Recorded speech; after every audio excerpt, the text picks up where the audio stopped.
Hello बच्चों, ये आपकी कॉन्टिन्यूटी डिफरेंशियबिलिटी की एक्सरसाइज 5.8 का क्वेश्चन नंबर 3। तो इस क्वेश्चन में क्या दिया गया है, if F of -5 to 5 close interval to R, ये फंक्शन डिफाइन है, ये डोमेन है, ये रेंज है, is a differentiable function and if F dash X does not vanish anywhere then prove that F of -5 is not equal to F of 5। इसका मतलब समझ में आ रहा है।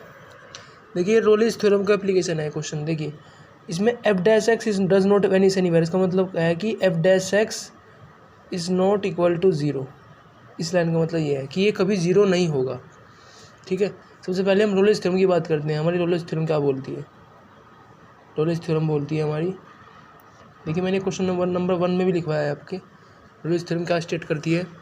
ये स्टेट करती है कि अगर function A to B defined है, कॉन्टिन्यूस है और डिफरेंशिएबल है अपने इस डोमेन में ए कोमा बी वाले में, ठीक है, तो सच दैट एक कंडीशन हो रहा है F of A equal to F of B हो, तब क्या करेगा, एक पॉइंट एग्जिस्ट करेगा इसी इंटरवल के अंदर ए कोमा बी के अंदर, such that F dash C is equal to zero, कि इस सी पॉइंट पे ये फंक्शन का डेरिवेटिव इक्वल टू ज़ीरो हो।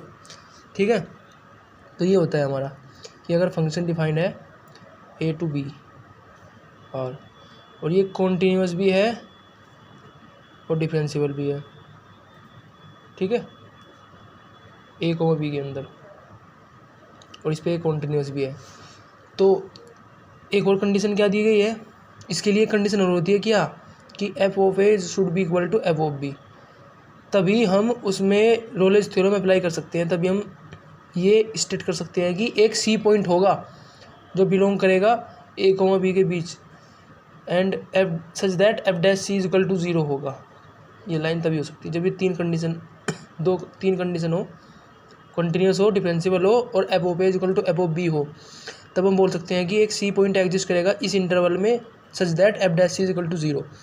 ठीक है, लेकिन ध्यान से देखिए यहाँ पे क्या है, यहाँ पे F dash X is not equal to zero इस फंक्शन में, यानी यहाँ बोल सकते हैं F dash C a general point is not equal to zero. जब ये ज़ीरो के इक्वल ही नहीं है,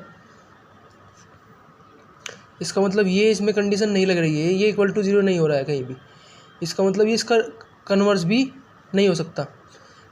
इसका मतलब है कि इसकी जो ये तीन कंडीशन है, कंटिन्यूस, डिफरेंशिएबिलिटी, और ये नंबर 1 कंडीशन कॉन्टिन्यूस, दूसरा differentiability, number 3 F of A equal to F of B, तीन कंडीशन है, इनमें से कोई ना कोई वायलेट कर रही है।